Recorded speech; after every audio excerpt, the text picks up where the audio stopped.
তোমাদের সামনে দই বড়ার রেসিপি নিয়ে হাজির হয়েছি। বিউলির ডাল যেই পরিমাণ নেবে তার ঠিক অর্ধেক পরিমাণ মুগ ডাল ভিজিয়ে দুটোকে ভালো করে 7-8 ঘন্টা মিক্সিতে পেস্ট করতে হবে। সঙ্গে দিয়ে দেবো একটু লঙ্কা, একটু আদা দিয়ে ভালো করে মিক্সড করে নেব। নিয়ে এবার তার মধ্যে নুন দেব, একটু হিং দিয়ে আর ধনেপাতা কুচি দিয়ে আমি এটাকে ভালো করে ফেটাবো। ফেটিয়ে নিয়ে একটু জলের মধ্যে ফেলে দেখবে ভেসে উঠছে নাকি। তারপরে তেলের মধ্যে ছোট ছোট বড়ার আকারে বা যেরকম যার যেরকম ছোট বড় ইচ্ছা ভেজে নেবে। ভালো করে ভেজে নিয়ে তারপরে টক দই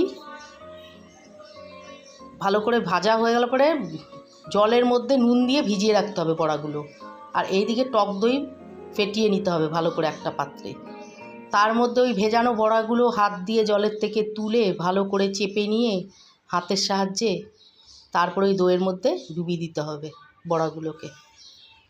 তারপরে তুলে নিলাম একটা পাত্রে। তুলে নিয়ে আমি আমার তৈরি করা তেঁতুলের আচার, তেঁতুলের চাটনি, তারপরে ধনে পাতার চাটনি আর হলো ঝুরি ভাজা ওপরে দিয়ে একটু চাট মশলা দেব, একটু জিরের গুঁড়ো দেব, একটু নুন দেব,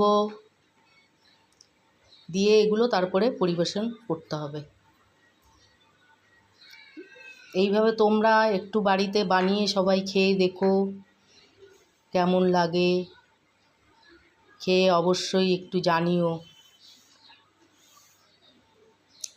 একটু ধনে পাতা কুচিও উপর দিয়ে ছড়িয়ে দিও সবাই। আর ভালো লাগলে একটু লাইক, কমেন্ট আর সাবস্ক্রাইব করে দিও। ঠিক আছে।